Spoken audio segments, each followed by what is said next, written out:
Okay, so this is my final unit. I do appreciate you letting me do this like by video so that I could continue to do it on the FCPS schools where I can actually make use of it later. So that was really nice. When the students come in to the unit, the stream, now fortunately Google has provided the opportunity to remove status updates. So the only thing there are things that we put there. And so I usually use the stream to put the agenda. So as you can see, I have put the agendas here. So like day 7 is an ed puzzle, and then finishing the summative assessment. Obviously, I will have to change that next year because I can't actually use my summative assessment because it's not a multiple choice test that we all have to use. However, I did include it in this unit because we designed it for this class, and I like it. I may use it as a retest or something depending on how that comes out. You'll also notice that it actually ends up in inverse order because I usually post the agendas one day at a time, and so the newest stuff is on top. So like day 7 is here. What the students would actually see taking the class would be it would start with day 1 and then moving up. Actually, technically speaking, what we usually do and what I do in my classes is the first day is actually a mastery sheet from the previous test where they see how they did and what they need to work on. And then in this case, I would also introduce the summative assessment for Unit 2, which was the choice of different activities.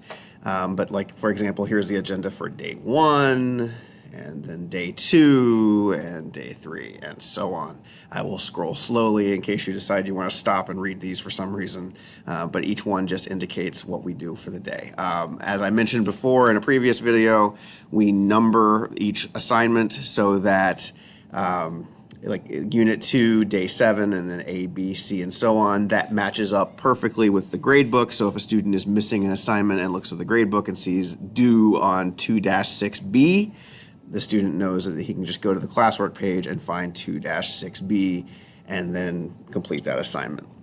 So the classwork page, I mentioned this last time as well, I have the general resources and links up here on the top. So there's the link to join the Ed Puzzle, there's the class remind, I have a syllabus here. The safety contract Fairfax County makes everybody fill out now because a teacher set her hair on fire or something like that in one of the classes. And then this is a late work notice where if students have late work, they can let me know by submitting this assignment. But the unit itself is here. So we started out with the summative assessment. I designed it for this class. This is the one you've already seen, but I posted that there first. Then for day 1, they have a warm-up.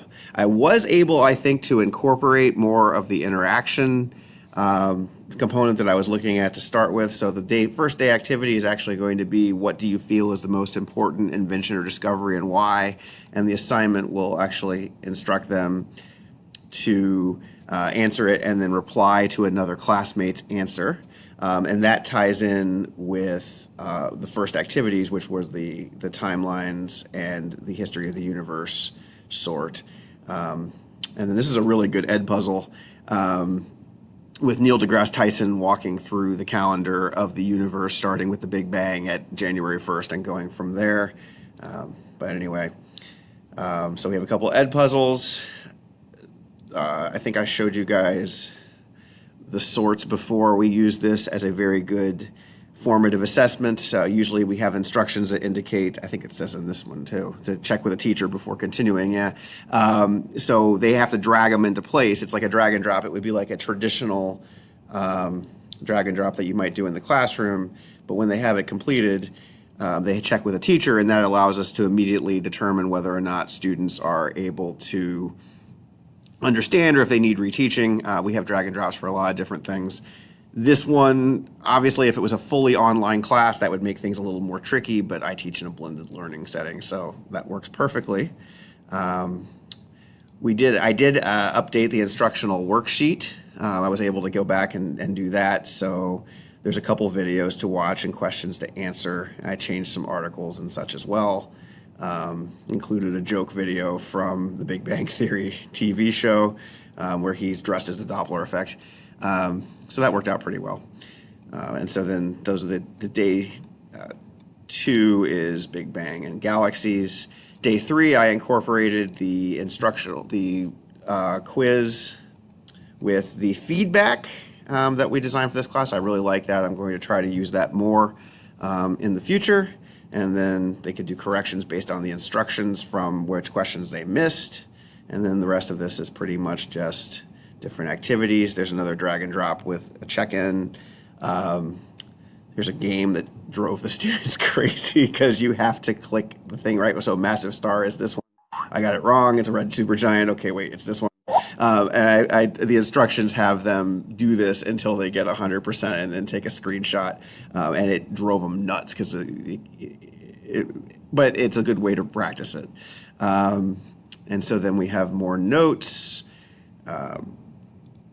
And then I haven't been able to update some of the other quizzes to give feedback like we did with the first one, but I think I am going to eventually do that as well sometime in the future. And then, they're just different activities to follow up with different things. I did include the HR diagram video, the edited video here, and then there's some notes they fill out, and then I included the instructional image. This, I think, is going to work really well because it incorporates all the things I previously had as an assignment, and it was just multiple things, and now it's all on the one image, which I really like, and I think I'm going to incorporate that more in the future as well. But that is the shell, and those are the assignments. I will include links to the things that we designed, although I think you probably already have them, on the document when I turn it in along with a link to this, and you just need to let me know if there's anything else you want to see more of or something else you want access to. Thanks.